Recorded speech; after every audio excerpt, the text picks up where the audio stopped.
De Jesús del Antiguo Testamento, y vimos 12 nombres en la semana pasada, y no podemos repasar todo, pero solo voy a leer algunos de ellos. Vimos 12, vimos la palabra, la semilla, habíamos visto hijo, niño, Emmanuel, admirable, consejero, Dios fuerte, Padre eterno, príncipe de paz, y Jesús. Terminamos con el nombre Jesús. Eran 12. Y ese mensaje y fueron motivados por esa canción que cantamos ahora. Qué canción tan tremenda esa canción. No hay otro nombre. Hay un libro que Franklin Graham escribió que se llama así: No hay otro nombre. Esto fue después del 9/11, que había mucho movimiento y muchas personas hablando del islamismo y de los musulmanes, y todo el mundo tenía que aceptar, y todo el mundo tenía que ser como que todo era igual, todos los caminos llevan al mismo sitio. Y Franklin Graham escribió el libro No hay otro nombre, y yo dije, wow, tremendo título de ese libro. Y así como dice la canción, nada se iguala a Él. Por eso la Biblia dice: yo soy el camino. Cristo dijo: yo soy el camino, la verdad y la vida. Nadie viene al Padre sino por mí. No un camino, sino el camino. Y qué bendición poder cantar esa alabanza de corazón a nuestro Señor. No una canción navideña, pero ya la bautizamos así en esta iglesia, así que de ahora para adelante la esperamos hoy todas las navidades que siguen. Esta mañana vamos a ver los nombres salvíficos de Jesús, obviamente nombres que tienen que ver con la salvación, y solamente vamos a ver 6. Vimos la semana pasada 12 y sí era mucho, pero en estos 6 hay un poco más versículos, y vamos a ver no todos los versículos, pero vamos a ver bastantes versículos, porque creo que es importante verlos en su contexto. Y como la Biblia dice, la fe viene por el oír y el oír por la palabra de Dios. Así que vamos a ver lo que la palabra dice. Pero los nombres de Jesús que tratan con la salvación, y hay más de 6, yo solamente estoy dando 6 hoy. El primer nombre que queremos ver esta mañana es que la Biblia dice que Jesús es nuestra esperanza. Y qué triste cuando uno ve personas. Yo no sé si usted es observativo. Yo trato de observar cuando estoy en un lugar público a la gente. En un lugar, cuando usted va por ejemplo a una ciudad grande, usted va a Filadelfia, usted va a Nueva York, usted ve a la gente, las multitudes caminando. Y usted se fija que hay gente sin esperanza. En la cara se le ve. Hay gente con ansiedad, hay gente confundidos. Y es porque no hay esperanza. Hay gente que camina sin propósito.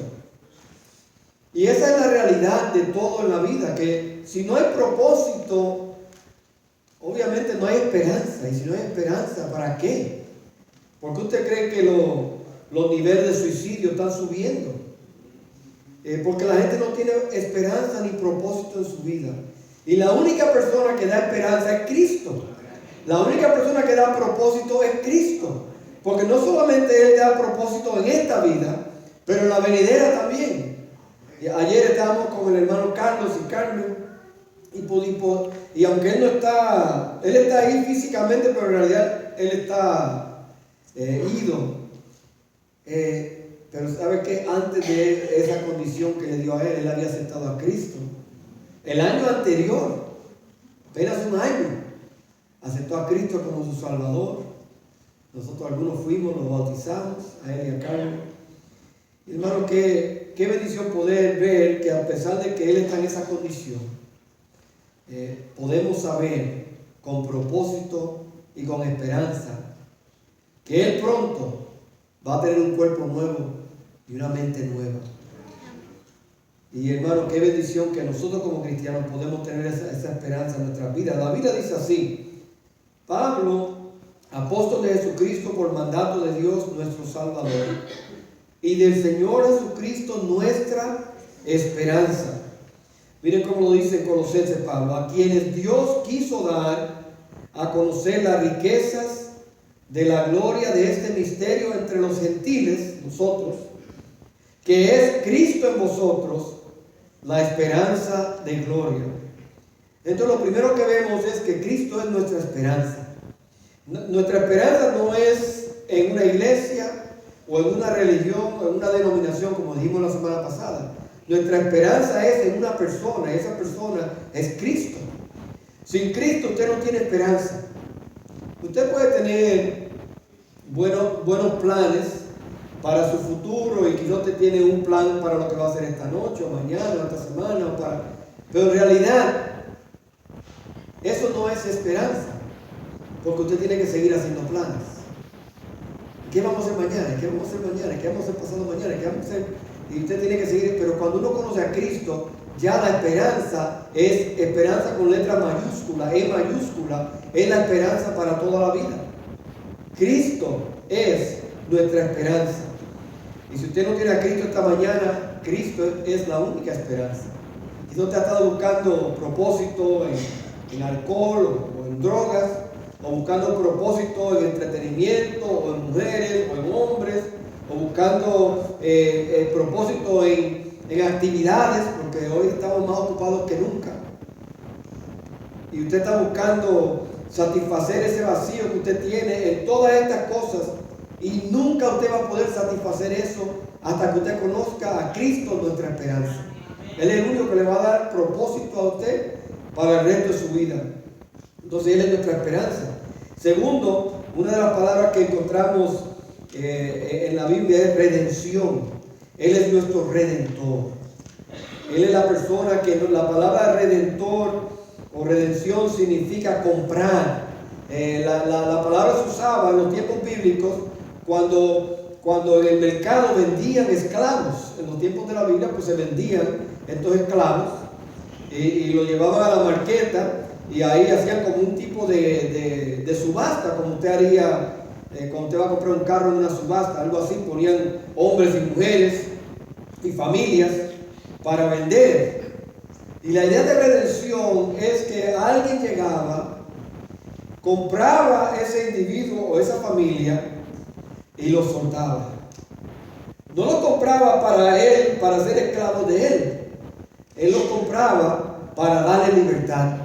Y eso fue lo que Cristo hizo por nosotros.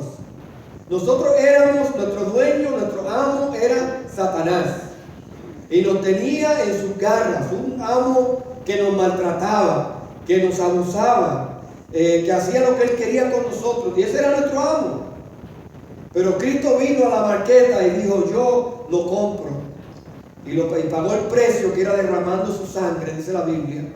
Y luego nos libera y nos suelta. El énfasis son tres palabras que la Biblia usa para redención, y esas tres ideas, estas dos ideas están ahí. Y la tercera idea, me encantó esta idea, la tercera idea es: nos compra para nunca ser vendido otra vez. Miren esa idea. Gálatas 3 nos dice eso. Él nos compra y nunca podemos ser vendidos otra vez. Hermanos, y eso nos da seguridad de salvación. Si usted vino a Cristo y usted es libre, usted nunca puede estar otra vez en las manos de Satanás. La salvación es para siempre. La salvación no es condicional. La salvación no se pierde.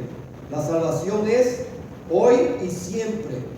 Nosotros decimos: salvos, siempre salvos. ¿Y por qué ustedes creen eso? Porque la Biblia lo enseña. Redención es comprar y nunca más ser vendido de nuevo. Porque nunca más seremos esclavos de nuevo. Porque tenemos ahora un nuevo Señor, y es el Señor de gloria. Así que Él es el Redentor. Miren estos versículos. Dice, me brincó ahí, pero vamos a ver Pedro primero. Sabiendo que fuisteis rescatados de vuestra vana manera de vivir, la cual recibisteis de vuestros padres. Noten, usted no recibió cristianismo de sus padres, aunque quizás algunos creen que así fue. Usted recibió una vana manera de vivir de sus padres. Él dice: y fuimos rescatados no con cosas corruptibles como oro y plata, sino con la sangre preciosa de Cristo, como de un cordero sin mancha y sin contaminación, ya destinado desde antes de la fundación del mundo, pero manifestado en los postreros tiempos por amor de vosotros. Dice, fuisteis rescatados, esa idea de redención. Desde el libro de Job, que fue posiblemente el primer libro escrito de la Biblia, aunque tenemos a Génesis, pero se cree que Job fue el primero que se escribió, que se incluyó en la palabra. Yo sé que mi Redentor vive y al fin se levantará sobre el polvo. Dice Job, miles de años antes de que Cristo viniera, ya Job decía, yo sé que mi Redentor vive. Increíble esa declaración. Cuando el nacimiento de Jesús, dijo así el ángel, bendito el Señor Dios de Israel, que ha visitado y redimido, ahí está la palabra, a su pueblo. Más adelante dice, pero nosotros esperábamos que Él era el que había de redimir a Israel.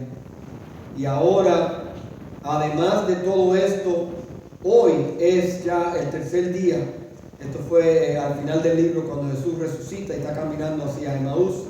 Esperábamos que Él era el que había de redimir a Israel. Gálatas 3:13, Cristo nos redimió de la maldición de la ley, hecho por nosotros maldición, porque escrito está, maldito todo aquel que es colgado en un madero. Gálatas 4:5, porque para que redimiese a los que estaban bajo la ley, a los que a fin de que recibiésemos la adopción de hijos.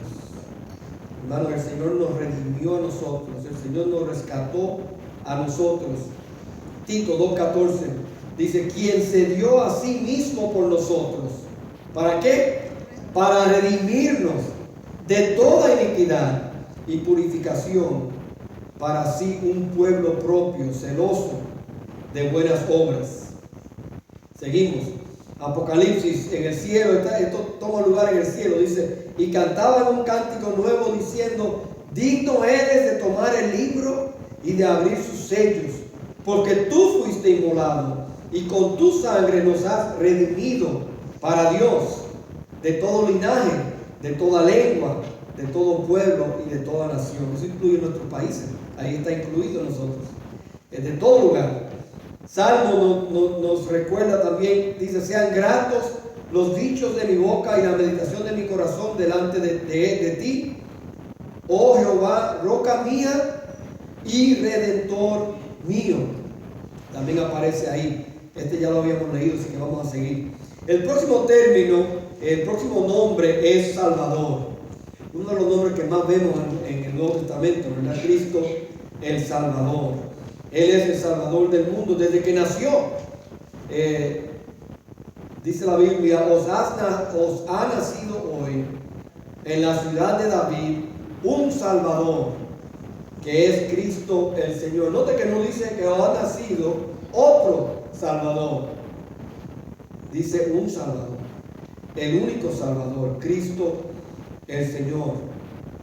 Cuando la mujer samaritana se dio cuenta de quién era Jesús, cuando estaban hablando, fue a su pueblo y decía la mujer, ya no creemos, después que ella evangelizó, dice, ya no creemos solamente por tu dicho, porque nosotros mismos hemos oído y sabemos que verdaderamente este es el Salvador del mundo.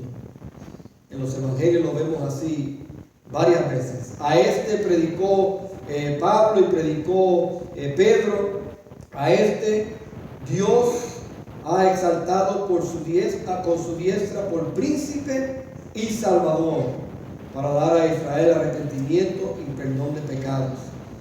Hechos 13, aquí Pablo dice, de la descendencia de este y conforme a la promesa, Dios levantó a Jesús por Salvador de Israel. La palabra Salvador tiene tres ideas. Tiene una idea pasada, una idea presente y una idea futura. Otra palabra, Jesús, y esto fue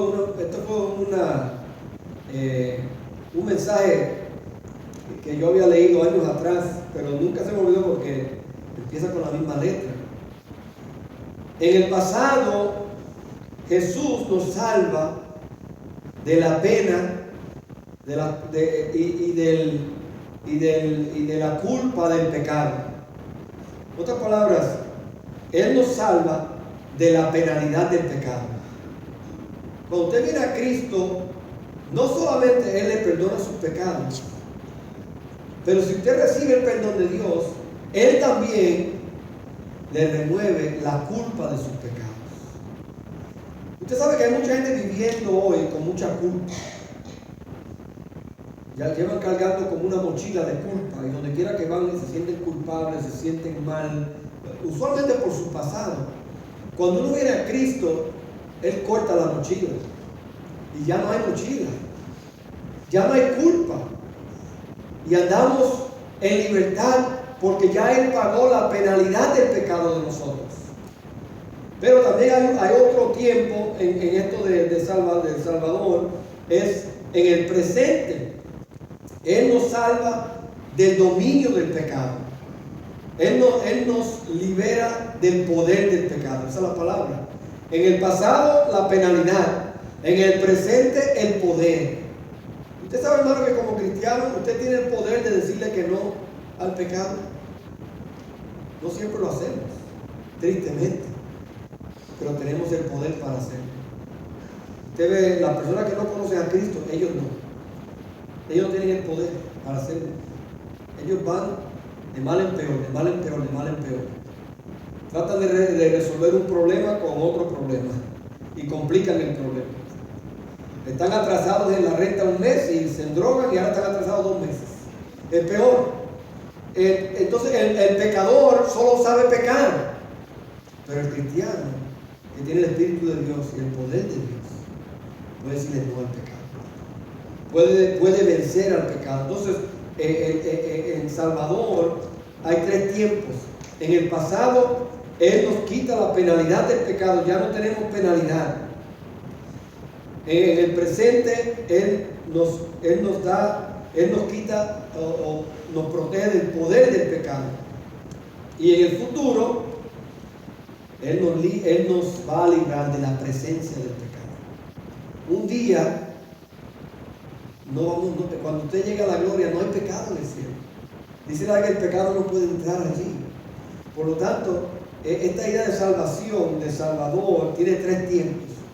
El pasado, la penalidad. El presente, el poder. Y el futuro, la presencia del mismo pecado. Y todo esto está incluido en esta idea de que Jesucristo es el Salvador. Él es nuestro Salvador. La palabra Salvador significa liberador. Entonces busqué versículos que hablan de esa idea de liberar.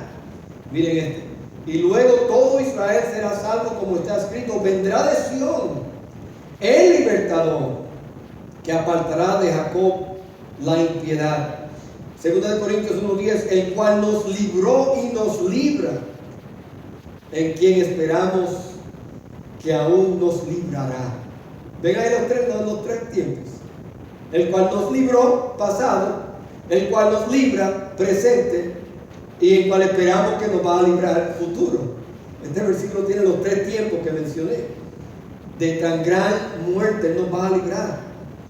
Gálatas 1:4, el cual se dio a sí mismo por nosotros, por nuestros pecados, para librarnos del presente siglo malo.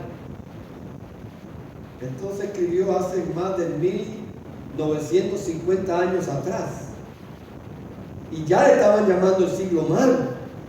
¿Cómo le llamarán ahora? Tienen que inventar una palabra. Tienen que inventar algo nuevo. Dice que Él nos libra, para librarnos del presente siglo malo. Así que la idea del Salvador es libertador. Así como Él libró al pueblo de Israel de Egipto cuando eran esclavos, Él nos libra a nosotros también. Como dice la canción, tú me hiciste libre. Número 4, otro nombre, el Cordero de Dios. Y este nombre tiene una conexión muy fuerte con el Antiguo Testamento. Ustedes saben que en el Antiguo Testamento, cuando las personas pecaban, tenían que hacer un sacrificio, tenían que derramar sangre. Y la sangre derramada era era la manera de tener perdón de pecados. Cuando Cristo llega a la escena, Juan el Bautista está predicando. Y Juan en su predicación ve a Jesús que viene. Juan era hijo de un sacerdote, Zacarías. Juan sabía lo que era un cordero y lo que era un sacrificio, porque él veía a su papá todos los días, de mañana y de noche, haciendo sacrificios por el pueblo, y el pueblo venía y sacrificaba, y Juan se crió en ese ambiente. Y cuando Juan ve a Jesús, dice: he aquí el Cordero de Dios. Dice: el siguiente día vio Juan a Jesús que venía a él y dijo: he aquí el Cordero de Dios que quita el pecado del mundo. Ya no hay que hacer sacrificios. Después de que Cristo murió, no hay que hacer sacrificios. Él murió exactamente como la Biblia dijo que él iba a morir. Imagínense que Jesús hubiera venido hoy. La pena de muerte hoy es la silla eléctrica o es gas. Eso no iba a funcionar. ¿Por qué? Porque él tenía que derramar su sangre. Antes de que Cristo viniera, la pena de muerte era el foso de los leones. La penalidad de los persios era un horno. Los metían en un horno para que se quemaran. Pero Cristo no vino durante ese tiempo. Cuando Cristo vino, el castigo, la pena de muerte, era crucifixión en una cruz. Y por eso Cristo pudo morir y derramar su sangre en aquella cruz. ¿Casualidad? No. Fue programa de Dios. Cristo nació en el tiempo perfecto que él estaba supuesto a nacer. Él no podía morir apedreándolo. Él no podía morir ahorcado. Él tenía que morir en una cruz. Era la única manera de él derramar su sangre. Y por eso él es el Cordero de Dios. Apocalipsis habla mucho de esto. 26 veces en Apocalipsis aparece la palabra Cordero de Dios. O Cordero, hablando de Jesús. 26 veces en el libro de Apocalipsis. Miren lo que dice: pelearán contra el Cordero y el Cordero los vencerá, porque Él es el Señor de señores y el Rey de reyes. Y los que están con Él son llamados y elegidos y fieles. No entrará en ella ninguna cosa inmunda o que hace abominación y mentira, sino solamente los que están inscritos en el libro de la vida del Cordero. Ahí otra vez el término. Otro más. Y no habrá más maldición, y el trono de Dios y del Cordero estará en ella, y sus siervos le servirán. Y hay muchos más. Obviamente mencioné que hay 26, pero vemos que a Cristo se le llama el Cordero de Dios porque es Él que quita el pecado del mundo. Hay gente que trata de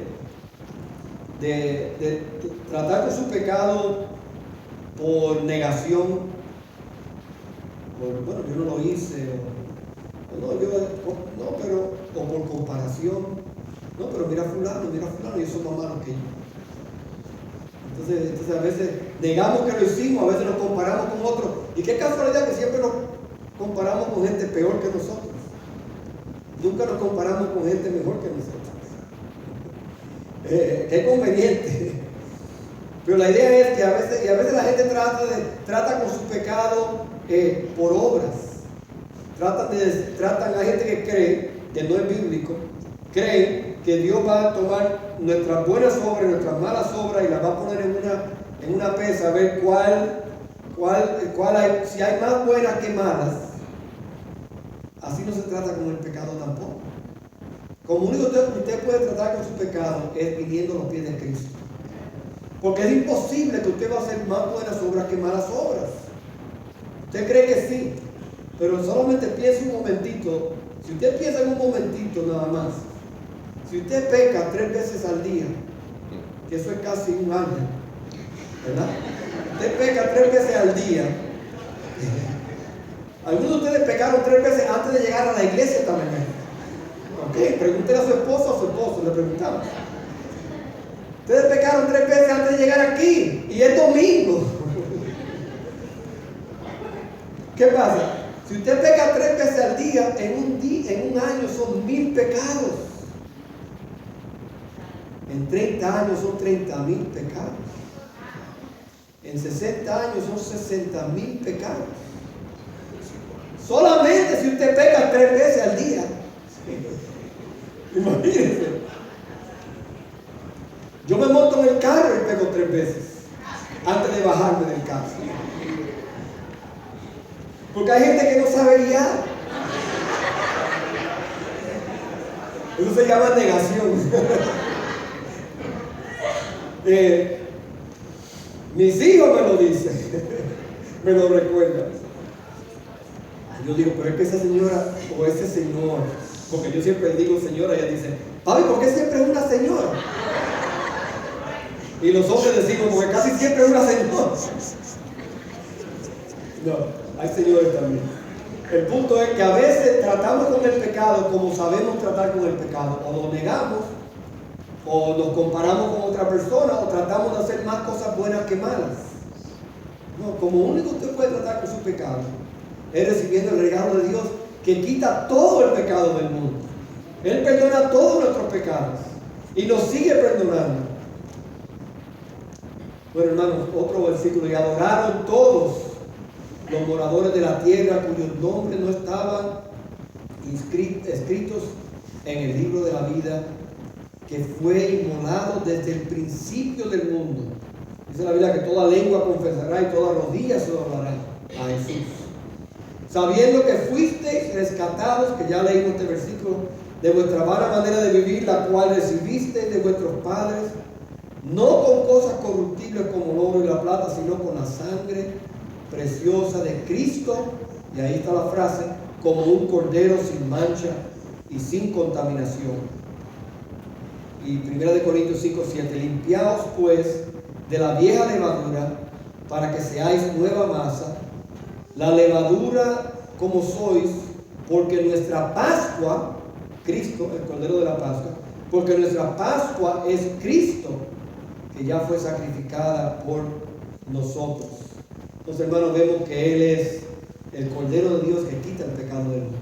Entonces, usted tiene pecado, venga a Cristo. Si Dios sabía que nuestra necesidad mayor era educación, no hubiera mandado un profesor. Si Dios sabía que nuestra necesidad mayor era salud, no hubiera mandado un médico. Pero Dios sabía que nuestra necesidad mayor es pecado y envió un Salvador. Y ahí tenemos a Cristo. Entonces la próxima palabra, propiciación. Esta palabra yo estoy seguro que usted nunca la ha usado, o muchos de ustedes no la han usado, al menos que usted vio una clase bíblica o leyó un versículo. Pero no es una palabra que usamos comúnmente. Propicio es la palabra favorable. Tiene la idea, y yo le puse aquí una figura para que vieran, en el arca del testimonio, se recuerda que lo cargaba en el Antiguo Testamento, y Dios se revelaba a través de este arca. Dios se revelaba en el lugar que se llama el propiciatorio. Ahí es donde Dios se revelaba con Moisés y con nosotros. Dios se revelaba, Dios proveía misericordia para ellos, dirección para ellos. Dios se encontraba con ellos en ese lugar. Pero la Biblia dice que Cristo es nuestra propiciación. Entonces nosotros encontramos a Dios ahora, no en el arca. Por eso es que no es necesario encontrar el arca. Hay películas que están buscando el arca y siguen buscando el arca, no la encuentran. Aunque la encuentren, no importa, ya no hace falta el arca. Cristo es nuestra propiciación. Dice la Biblia, por Él tenemos la misericordia de Dios y por Él tenemos el favor de Dios. Ya Dios no nos mira con ira, porque esa es la idea de esta palabra, propiciación, es que Dios estaba con ira sobre nosotros y alguien tenía que apaciguar esa ira. Cristo vino y apaciguó la ira de Dios. Y ahora Dios no nos mira con ira, Dios nos mira con favor. Dios nos mira favorables. Dios nos mira con misericordia. ¿Por qué? Porque su Hijo pagó el precio. Y ahora Él nos abrió el camino al Padre. Y por lo tanto ya no somos enemigos de Dios, Por medio de Cristo somos amigos de Dios. Por medio de Cristo somos hijos de Dios, dice la Biblia en Juan 1:12. Dice, y Él es, hablando de Cristo, y Él es la propiciación por nuestros pecados. Y no solamente por los nuestros, sino también por los de todo el mundo. Donde cada uno de estos nombres es inclusivo a todo aquel que cree. Miren el otro pasaje en Juan. Primero de Juan dice 4:10. En esto consiste el amor. No en que nosotros hayamos amado a Dios. Eso no es gran cosa. Sino en que Él nos amó a nosotros. Y, esto es Juan 3:16. Y envió a su Hijo en propiciación por nuestros pecados. Amados, si Dios nos ha amado así, hay una exclamación, ¿no? Debemos también nosotros amarnos unos a otros. Hermano, la realidad es que Dios, por su Hijo, nos ha dado es la propiciación por nuestros pecados. ¿Se recuerda cuando en la historia en la Biblia que estaba el publicano y el fariseo orando en el templo? Y el fariseo estaba diciendo todas las cosas que él hacía, le ayudaba, él daba, estaba dándose patadas en el pecho, decimos en Puerto Rico. Estaba él hablando de todo lo bueno que él era, el que él merecía estar ahí. Dice, y qué bueno que yo no soy como aquel, mirando al publicano, yo no soy como él. Y la Biblia dice así, la Biblia dice en Hechos 18, mas el publicano, estando lejos, no quería ni aún alzar los ojos al cielo, sino que se golpeaba en el pecho, diciendo, Dios, sé propicio de mí, pecador. Imagínense, acá está el fariseo echándosela de todas las credenciales que él tenía, dándole a Dios su resumen, y el pobre publicano no se atrevía ni mirar. Como cuando uno hace algo malo, cuando uno era pequeño y hacía algo malo y llegaba a su casa, no quería mirar a papi a mami. Papi, porque papi daba más duro que mami. Y uno no quería ni mirarle la cara porque sabía que y más, si ellos se habían enterado de lo que pasó, menos quería uno mirarlos. Este pecador no quería ni alzar sus ojos al cielo, pero dijo, sé propicio a mí. Ten favor hacia mí. Ten misericordia hacia mí, pecador. Y la Biblia dice, ¿a cuál usted cree que Dios oyó ese día? Al publicano, no al fariseo. Entonces la última, hermanos, es el autor de eterna salvación. Así mismo lo dice Hebreos, el capítulo 5, dice así Hebreos. Y habiendo sido perfeccionado, vino a ser el autor de eterna salvación para todos los que le obedecen. Cuando uno piensa en la palabra autor, uno tiene que pensar en la idea de el originador, el iniciador, ¿verdad? Un autor sabe el principio de la historia y el final de la historia. ¿Por qué? Porque el autor es el que escribe la historia. El Señor Jesús es el autor de la salvación. Esto no fue que una coincidencia que Dios estaba en gloria pensando, ¿cómo vamos a salvar a esta gente? ¿Qué haremos? No, esto no fue de último minuto, último recurso. Esto no fue accidental. Esto fue a propósito. La Biblia lo dice. Desde antes de la fundación del mundo ya Dios tenía el plan de redención. Desde antes de que Dios dijo sea la luz, o en el principio Dios creó los cielos y la tierra. Antes de que Dios dijera esas palabras, ya estaba planificada que un día iba a venir un Salvador. Iban a nacer en un pesebre, como tenemos aquí bien bonito aquí al frente. Iban a nacer en un pesebre, iba a vivir una vida perfecta, iba a morir en una cruz y resucitar. Y hoy está en gloria, glorioso y glorificado y poderoso. Eso estaba planificado desde el principio, por eso eres el autor de la salvación eterna. Noten esa frase. Noten que no es salvación temporera, no es salvación condicional, no es salvación hasta que usted se porte mal. No, es salvación eterna. Nada nos puede separar a usted del amor de Dios, dice la Biblia. Entonces, hermanos, es una salvación eterna.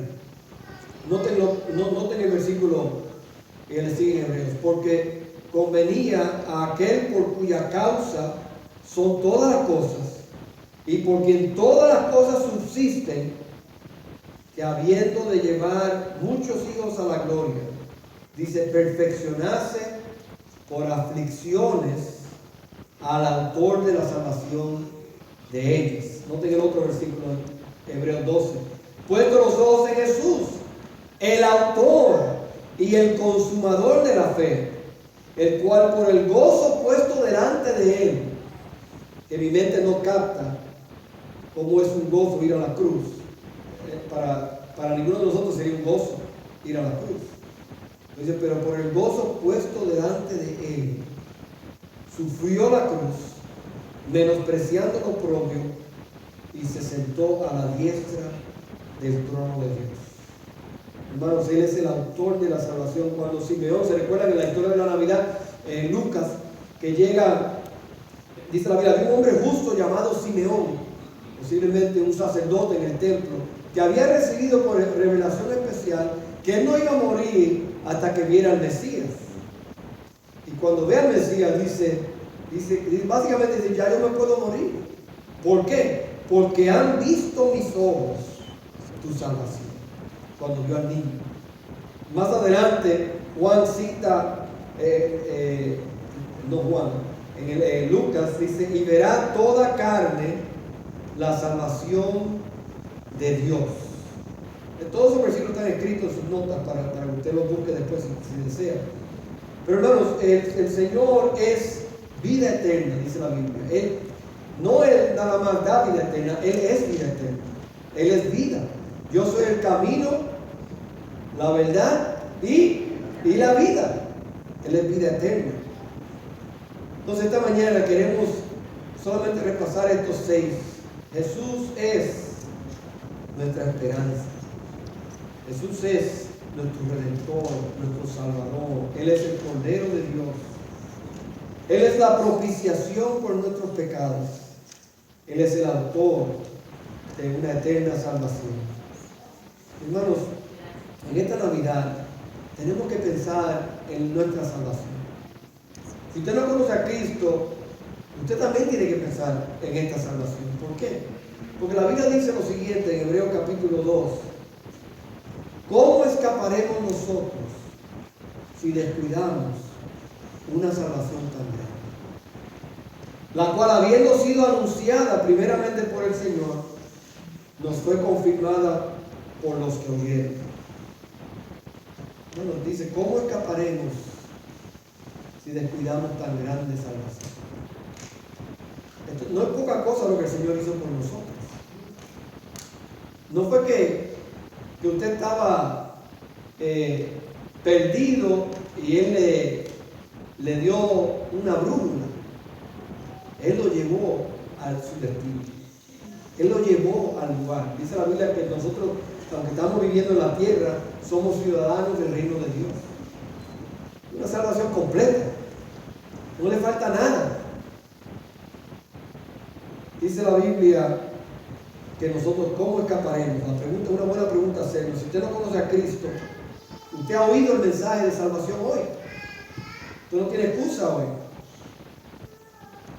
¿Cómo escaparás si ignoras una salvación tan grande? Como dije la semana pasada, la Navidad se trata de Jesús. Voy a terminar como terminé la semana pasada. Jesús es el plan de Dios para salvar al mundo. Durante la Navidad haga énfasis en el Salvador y en su misión. Si usted le conoce personalmente, adórele.